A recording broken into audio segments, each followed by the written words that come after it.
श्री शिवाय नमस्तुभ्याम। हर हर महादेव। आज के नियम में आप जानेंगे कि 51 शक्तिपीठ के दर्शन का एक नियम होता है, क्रम होता है, जो कि पूज्य गुरु जी की कथाओं से श्रवण करके आपको शास्त्र प्रमाणित नियम विधान बताने का प्रयास किया जाएगा कि शक्तिपीठ के जब कभी आप दर्शन करने जाते हैं तो उसमें क्या नियम धारण करना चाहिए। ऐसा कौन सा मंत्र है भगवान शंकर का जिसका स्मरण आप यदि शक्तिपीठ में कर लेते हैं तो आपको 24 घंटे के अंदर माता के किसी न किसी स्वरूप में दर्शन वहीं होते हैं। साथ ही 51 शक्तिपीठ का जब कभी आप दर्शन करने जाते हैं तो रुद्राक्ष को लेकर यदि आपके पास असली रुद्राक्ष है तो उसका किस प्रकार से आपको नियम धारण स्मरण करना चाहिए जिससे आप कभी विषम से विषम परिस्थिति में नहीं फंसते हैं, बाहर निकल आते हैं। तो ऐसी संपूर्ण जानकारी आपको बताने का प्रयास किया जाएगा, तो वीडियो को अंत तक जरूर सुनिएगा क्योंकि यही उपयोगी वीडियो है। यदि आप वीडियो स्किप करते हैं तो शक्तिपीठ के दर्शन करने का जो नियम होता है वह आप नहीं जान पाएंगे, और जब कभी आप 51 शक्तिपीठ के दर्शन करने जाएंगे तो यह नियम आपको निश्चित ही स्मरण में आएगा। तो चलिए जान लेते हैं हम अपने 51 शक्तिपीठ के जो दर्शन करने का नियम होता है उसको कैसे किया जाता है, किस नियम क्रम से।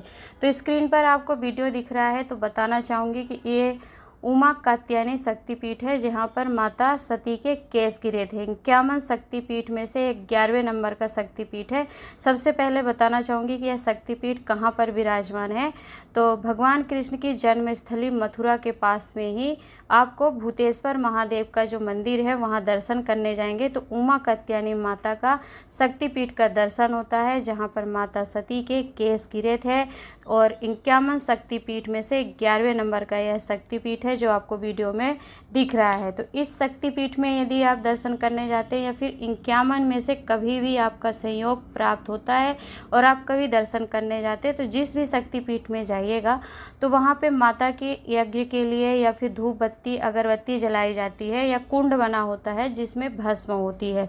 तो आपको क्या करना है कि शक्तिपीठ के कुंड की भस्म को उठा करके आपको अपने कंठ पर लगाना है, वक्षस्थल अर्थात छाती पर लगाना है एवं मस्तक पर लगाना है। और क्या करेंगे, उस भस्म को उठाकर लगा लीजिए और वहीं पर बैठ करके आप क्या करेंगे, भगवान शंकर के ओम नमः शिवाय मंत्र का 11 बार आप बैठकर शक्तिपीठ में ही जाप कर लेते हैं तो 24 घंटे पर में वहीं पर माता आपको दर्शन देती हैं, आपको दर्शन प्राप्त हो जाते हैं। तो इतनी महिमा है। यदि 51 शक्तिपीठ के दर्शन करने जाते हैं और उस स्थान की भस्म को आप धारण करके नमः शिवाय ओम नमः शिवाय मंत्र का स्मरण करते। अब ध्यान देंगे कि जो पुरुष वर्ग हैं उनको भगवान शंकर के ओम नमः शिवाय मंत्र का स्मरण करना है, और नारी जब इसी मंत्र का स्मरण करेंगी तो वो ओम आगे नहीं लगाएंगी, नमः शिवाय ओम मंत्र का स्मरण करते हुए शक्तिपीठ में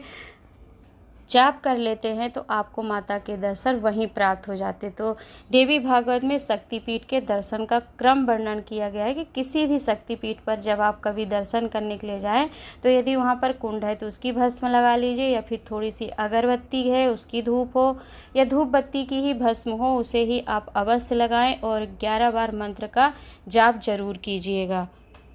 तो इस नियम को आप किसी भी शक्तिपीठ में जब कभी दर्शन करने जाइएगा तो अवश्य अपनाइएगा। ध्यानपूर्वक आप इन बातों का स्मरण करके शक्तिपीठ का दर्शन करेंगे तो निश्चित ही आपको पूर्ण फल की प्राप्ति होगी और मनोकामना तो सिद्ध होती ही है।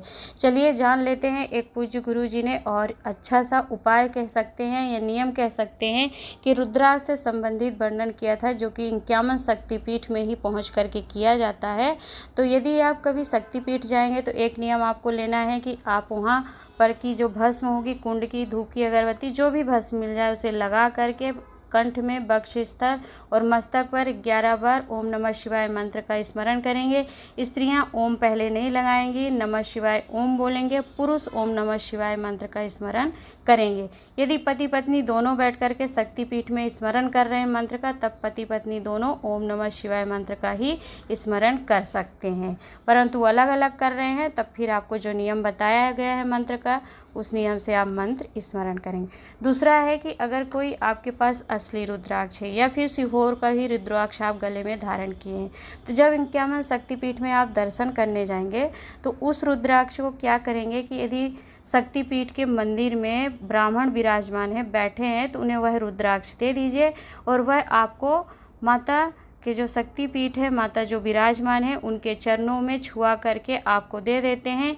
या नहीं है वहाँ पर ब्राह्मण या कोई पंडित जी नहीं बैठे हैं, तो आप स्वयं भी यदि माता को स्पर्श करने दिया जाता है शक्तिपीठ में, तो उस असली रुद्राक्ष होना चाहिए। आपके पास सीहोर का रुद्राक्ष है तो उसे भी रख सकते हैं, या फिर आपके पास जो असली रुद्राक्ष पहले से ही आप पहने हुए हैं या घर पे रखे हैं, उसे ले करके जाइए और उस शक्तिपीठ में माता के चरणों में स्पर्श करा दीजिए, छुआ दीजिए। और फिर उस रुद्राक्ष को यदि आप पहन लेते हैं इनक्यामन शक्तिपीठ में, जब कभी आप जाते हैं तो उसे चरणों में छुआ कर पहनने का रुद्राक्ष कोशिश कीजिएगा, प्रयास कीजिएगा। तो आप कभी भी विषम परिस्थिति में यदि फंसते हैं तो आप उस विषम परिस्थिति में हार नहीं सकते हैं।